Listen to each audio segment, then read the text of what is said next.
Hey friends, this is Dolynny TV. Happy August 1st to you friends as we get obviously set up for a new month in the Edmonton Oilers off-season calendar. As mentioned yesterday, lots to get to yet in the month of August and the early part of September as we set up 24-25, albeit well, guess what? There's another significance behind August 1st, of course, every year for yours truly here on the channel.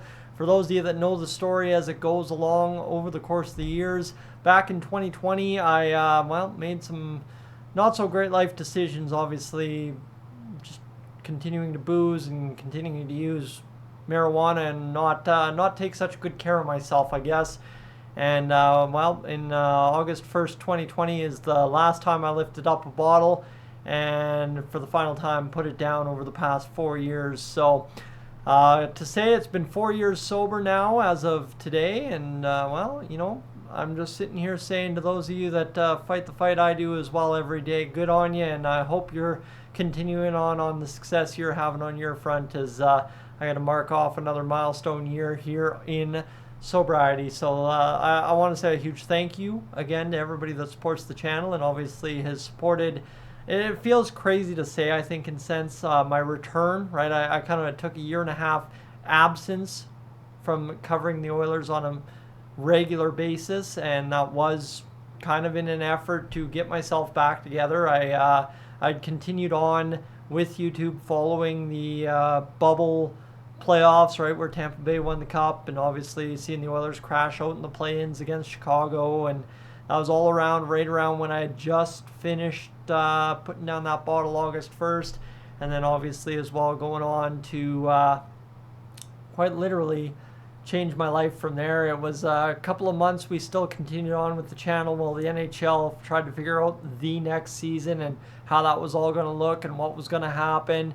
We ended up with that 56-game season. Yours truly didn't make it through that full year covering it on YouTube.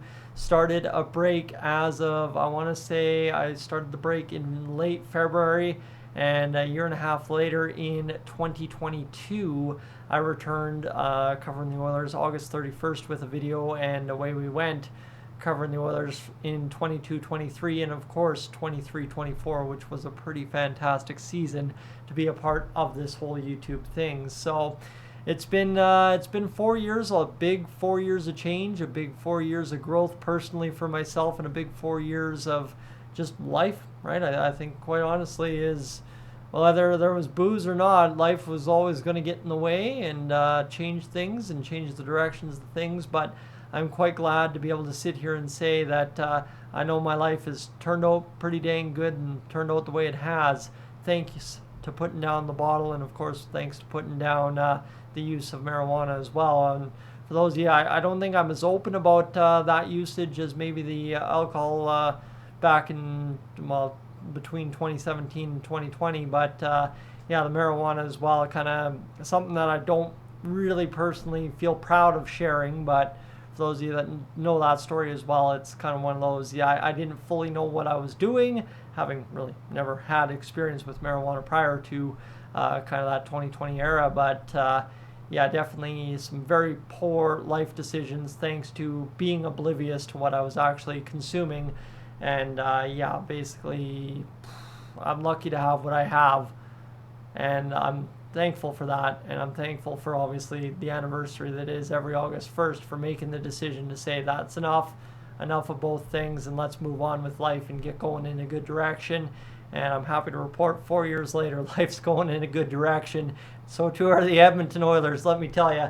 It's a lot easier to talk about the Oilers in the year 2024 than it was 2018, 2019, hey, 2020 or 2021. 2022, yeah, that was pretty easy, right? Coming back into the full-time thing, we were having a lot of fun following the exit against Colorado, but I think we're having a lot more fun in the year 2024 than any prior since 2006. So, yeah, no, I just, again, I think I can talk about myself as much as I want, but again, this video is for those of you back home that in the live streams, in the comments section, anytime I've ever brought it up over the course of the past 4 years, that have brought up your own personal fights with alcohol, with marijuana, drugs, whatever the case might be, and the fight for sobriety, the fight for changing your life for the better and making sure you're taking care of yourself. And that's really, I think, the biggest thing that I have to stress home right now is whether you consume alcohol, whether you can consume marijuana,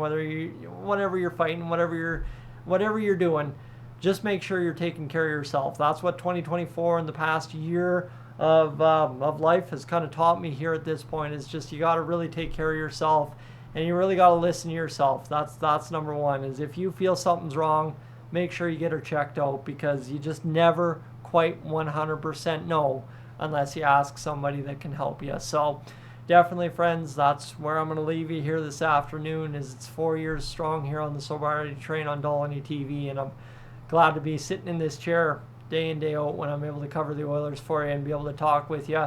And that's thanks to a big life decision made 4 years ago today, to put down that bottle for the final time and get on with life. So again, hats off to the rest of you fighting along the good fight, and we will chat with you tomorrow when there's more Oilers news.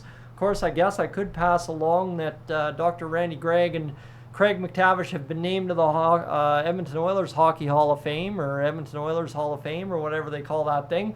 Last year when I did this video, it got 159 views, so I really don't feel like I need to go out there and rush. Obviously, missing the news early this morning, there's really no rush on that, and I'm sure I can almost promise you for certain Patrick from the Oilers Fanatic will have a much more pointed video about it here later on this afternoon. So thanks for being aboard today, friends. I am up on out of here. We will catch you tomorrow when hopefully there's some news about a guy named Leon Draisaitl, some news maybe regarding our RFAs, and at some point we're going to get some news regarding one Evander Kane. For now, though, I am up on out of here.